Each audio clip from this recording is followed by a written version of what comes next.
All right, all right. Let's rock and roll. Welcome everybody to the Friday Live. We are being consistent here. Consistency is key. That is for sure. Let me post a story real quick. See if that helps us get a little bit more engagement over here. Do it while we're doing our live. We're going live while we're going live. Excuse my mess, but we are live right now on Instagram, YouTube, and Facebook. Would love for some of you guys to come on and ask me some questions and let's talk. And if you do ask a question, I've got something free to give away that I will mail to your doorstep if you go ahead and comment and get involved. So let's go. Cool. All right. So basically, what's going on with me is a lot of sales calls, and a lot of AI, and using AI to help me with my sales as well. Oh, we've got a comment. Let's go. Rich, my friend, I'm going to send you that free book. Are you ready? Walking to Destiny. Patrick, are you a business owner? If you are, I will send you this book for free. Walking to Destiny. Really, really great book. 11 actions an owner must take to rapidly grow value and unlock wealth. Let me put the banner up. Free book for anybody that Walking to Destiny free book. All you got to do is comment. So all you got to do is comment. You get a free book.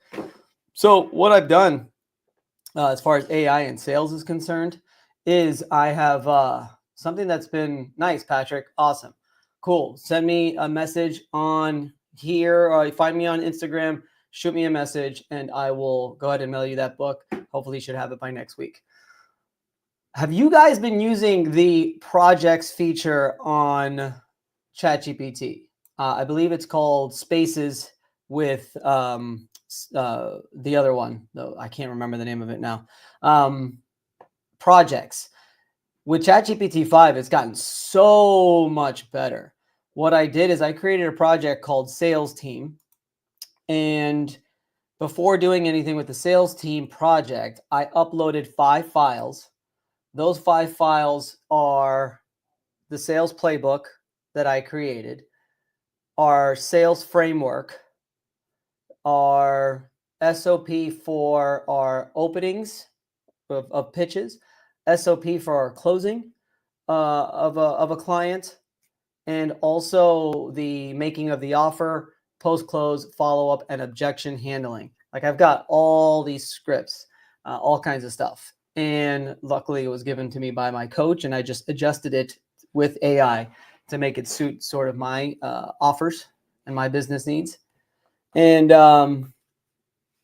it's been awesome because I uploaded all of that. And now whenever I throw in a chat into this sales project with all of the scripts, the framework of exactly to go from auditioning the client to stretching the gap and hitting the pain points to making the offer and talking about your mythology and everything like that. Like I've got the whole framework in there. Every time I ask the chat about something in regards to sales, in particular, when I am actually speaking to a client that I'm trying to close, I will, especially by chat, I will literally just ask it for a whole script, or I'll ask, how do I respond to this? And it already studies the framework and studies exactly all the scripts, and it gives me exactly what I need to say.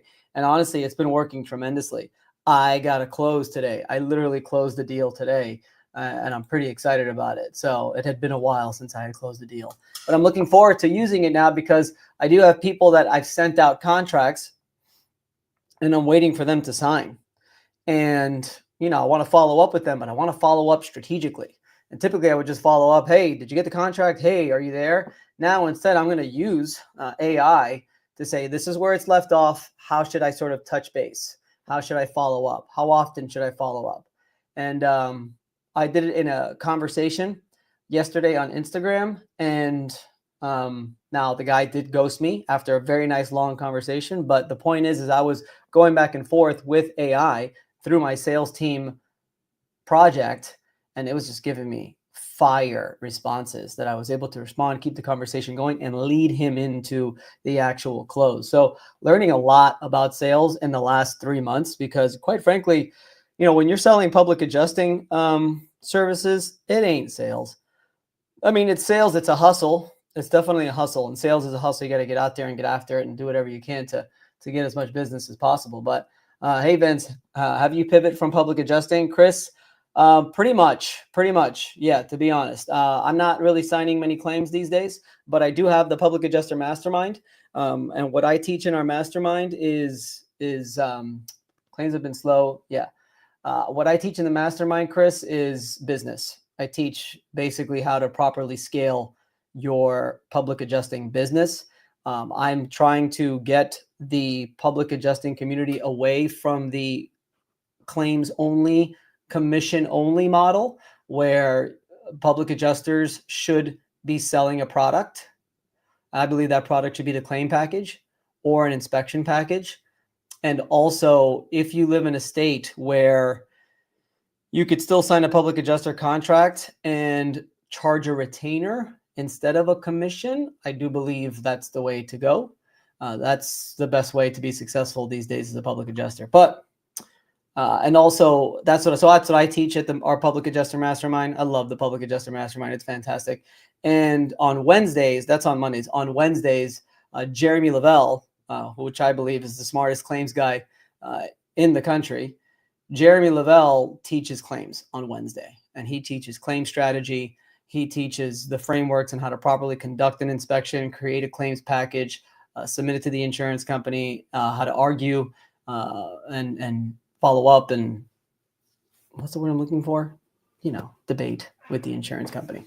And he does a hell of a job with that. So it's still a lot about claims, and it's all public adjusters. And we will be launching a new community for business owners all over the country who are thinking at all about exit and understand the importance of proper exit strategy, and understanding that, let me see if I can put it, if I have a banner for this. Exit strategy equals good business strategy. Basically, building your company with the exit in mind, not only is it smart, because you should always have an exit in mind, but it actually builds a well-oiled machine, because you're really focusing on customer diversity, good employee culture, good SOP systems and processes to make it transferable, and obviously marketing and social as well. So, and that's what I teach at the Public Adjuster Mastermind, but I'm going to be starting a separate community where it's not just public adjusters, just business owners. Typically, what we're looking for is at least $1 million in gross revenue, and $1 million in gross revenue and 3 years in business at the very least. So yeah. What was I talking about, Chris? I don't remember. Chris, if you own a company, I could send you that book as well. If it's something that you're interested in, definitely can do that. So, sales. So yeah, it's been great. AI has been fantastic. We've been using it like crazy. It's just been really helping me with my sales like crazy, and really just leading people into the close, because we have too many conversations and we never actually asked for the credit card. And today I did. I asked for the credit card. It was pretty exciting. I really enjoyed doing that. That was really fun. So what else have we done this week? Quite frankly, let's see. Besides sales, we're still launching this business. It's a lot of work. It's not easy to launch a new business, but that I have been telling myself lately, and I believe it's very, very important, is a word that I've been telling myself lately is this one: grace. Grace is not a person. It's just, you should give yourself grace.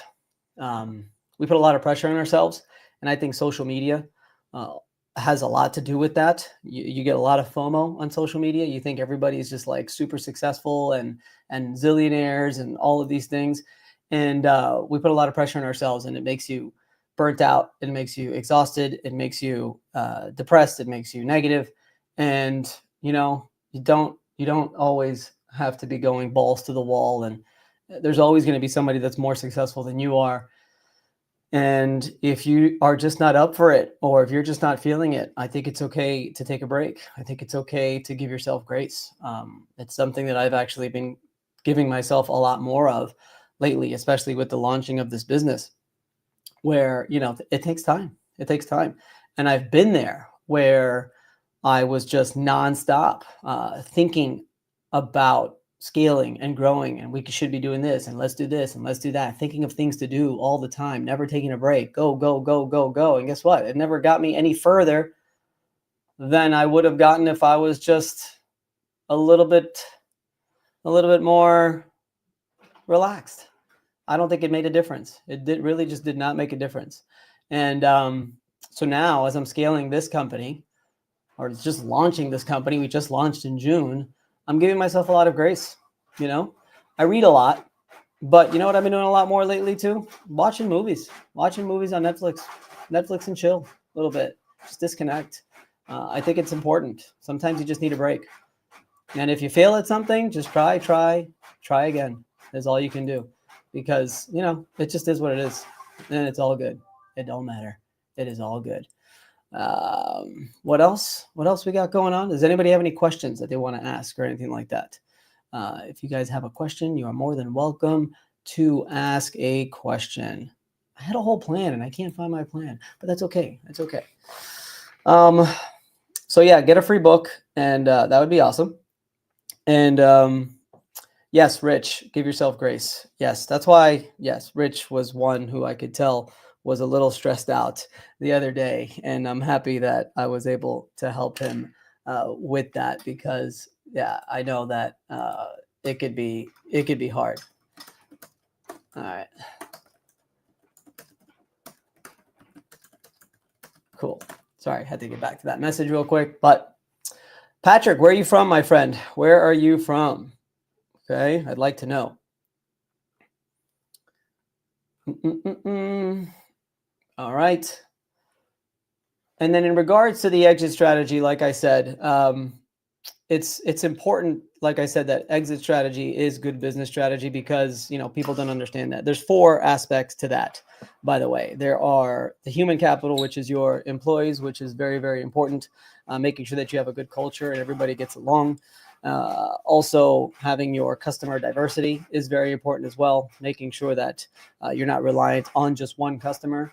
And also your SOP, systems and processes. That, I could say, was something that we went over in the mastermind just this Monday or on Wednesday, where we actually have a GPT that we created, back to AI, that creates our SOPs to look the exact same no matter what SOP we're making. So the GPT knows the layout, the format that the SOP has to be created. Okay. And it's the same way all the time. It always starts with the outcome of what the SOP is supposed to accomplish. And then we get into the steps, and then we get into the checklist. So there's steps and there's a checklist. And all we have to do is create a Loom video, which we use like crazy, which I just found out we could use Google Vids now, by the way. That's fantastic. Also started using Notebook LM. That's pretty awesome as well. But we have all of our SOPs done the same way. They all have a screen share video attached to them with a link, and then they all go to a spreadsheet that acts as an operations manual, so that we could basically find out whatever SOP that we're looking for. Instead of having to dig through a folder, they also get saved in a folder as well. But it's so much easier just on a simple Excel spreadsheet that we've created. Actually, no, shout out to Kelsey Dangerfield. She shared that with me, and I believe she shared it in my podcast that we had. I believe it should be in the show notes, in the description. That spreadsheet is a game changer. If you're ever wondering how to create an operations manual, that spreadsheet is the way to do it. Starman, hey, keep up the amazing work, brother. I see and appreciate the grind. Jared, you got to give me a call, my friend. We got to talk. I think there's a way that we can do some business together. The spreadsheet is the best way that you can create an operations manual. And it's just the way to go, because you have them all there. And I'm trying to open it right now while I'm on the live. And the link to the actual SOP is there. If you guys want a copy of that spreadsheet, just send me a message. Again, on Instagram is the best, or Facebook, and I'll be happy to send it to you. Because it's been a game changer. We have all of our SOPs for the entire company all on one spreadsheet, and very, very easy to find. So that's what I've been doing a lot of this week as well, is because I'm doing all the sales in this startup, in the launch of this company. I have to create systems and processes as I'm doing it, if that makes sense. When you start a business, you are doing everything by yourself. You need to handle the administrative, you need to handle the delivery, you need to handle the marketing, you need to handle the sales. Then you start hiring for the things that maybe you shouldn't be focusing on. For example, the administrative, you have to hire administrative first. Next is delivery, then it's marketing and sales. Now with this launch, because of Elite Resolutions, I already have a team. Administrative is taken care of. Delivery we are working on with our other administrator, and we've got a marketing team. So I'm handling all the sales. But as you get into the new roles, you have to be creating your systems and processes so that when it's time to hire somebody, it's much easier for them to do it the way that you want them to do it. So my whole thing right now, because I have a team already from Elite Resolutions that's helping me with the launch, it's all sales. Not only is it outreach, not only is it intake of leads and then contacting all the leads, but it's also closing the leads and also creating the systems and processes behind it so that when I do hire a sales team, which my goal is before the end of the year to have at least 2 salespeople, because I'm going to be leaving out of the country for almost 3 weeks in January. It would be nice that while I'm gone, we're getting sales and we're making money. So I'm pretty excited. We've made a few sales of our Value Clarity Report, which, by the way, if you want to know what your business is worth, DM or comment Clarity. Those are killer, man. Those Value Clarity Reports, we're using a software now to evaluate the businesses that is just so legit, so accurate. Where the first couple I was doing myself in chicken scratch. Now I have an entire program that does it, and it's pretty sick. So you want to know what your business is worth, I'm telling you, message me Clarity. And it would just be nice if while I'm gone for 3 weeks in Argentina, climbing Mount Aconcagua, that we can get sales and close sales. Because like I said, we sold about 10 of these suckers. But the first few were free. The second few were like 75% off or 80% off. The second few were like 60% off. So now we're selling it at full price. And today was really, quite frankly, the first time that I got a sale over the phone, credit card number, here's the link, pay now, and then we'll hang up. Got the whole credit card number and was able to charge the card while on the phone with the person. So kudos to me. Yeah. So anyway, we're building the scripts, the framework of how to take the call, and also the process of using our CRM and so on and so forth. I'm doing that while I'm trying to close sales. And that's what you have to do. When it comes to your public adjusting firm, because it seems like we've got a lot of public adjusters on here, but any business, quite frankly, if you're doing everything, you have to be documenting it all. And thank God with the tools that we have today in regards to AI and screen recording and so on and so forth, you should be recording yourself doing everything in the job and then taking the recording and the transcription and turning it into an SOP. Yeah. For those of you that are on the live watching, if you send me a message, I'll be happy to also send you our SOP GPT. It's pretty awesome. It's not fancy, but it works. It's easy. You just put the Loom video in there or the transcription, and it just spits out the SOP exactly how I want it. And almost copy paste. No need to change anything at all. So it's pretty awesome. Any questions? Questions? We got some people watching today. All right, let's go. Let's go. So sales, SOPs, systems and processes, very important. What else do we got going on? Can't think of anything else. A lot of networking. Oh, I would say I'll touch on one last thing that was really, really great. Was if you guys ever have the chance to see, what is her name? Kendra Hall. Shout out to Kendra Hall. I gave her a shout out earlier this week. She gave one of the best presentations I've seen in a long, long time. And the whole presentation was about storytelling and the art of storytelling. And it was just a phenomenal presentation that talked about how important it is to tell stories. Meanwhile, I just realized that I don't think I've told any stories in this 25 minutes that I've been talking on the live, which is terrible. But I'm going to tell you a story now. So I didn't expect anything. I've been to these BNI leadership trainings before, and typically they're not very good. This is more like a conference. It was a conference for the Tampa Bay area. Honestly, I was very, very impressed. It was a very, very nice location. Saw a lot of people that I knew, and there was just overall a lot of people. But what I'm really excited about is the fact that they really got a great keynote speaker that I learned so much from in regards to telling stories. And you could find a story in anything that you do. In anything that you can do, you can find a story. You could find a story just in your overall values. You could find a story in the benefits that you offer in your business. You could find a story from your clients. You could find stories for what matters most to them. Like there's just so many different things that you could actually think of a story, and it can go a long way whenever you're doing sales. And it was just a really, so shout out to you, Kendra. That was a fantastic, one of the best presentations that I've seen in a long, long time. So it was awesome. Cool. Yeah, that's all I got, guys. I gotta go to I got a thing that I got a sales call actually in just a couple of minutes that I want to get ready for. Just want to make sure that we stayed consistent. I will tell you guys, make sure that you do the same no matter what. Stay consistent, stay persistent. The success that you're looking for is right around the corner. But I will also say, make sure that you give yourself grace. Give yourself grace. It's okay.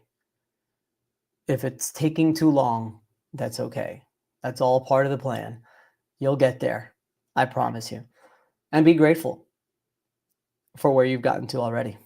All right, guys, have a great week. Have a great weekend. Enjoy it. Take a break. Spend time with your family, with your loved ones. Don't stress out so that you could be ready for a killer week on Monday. All right, guys. See you later.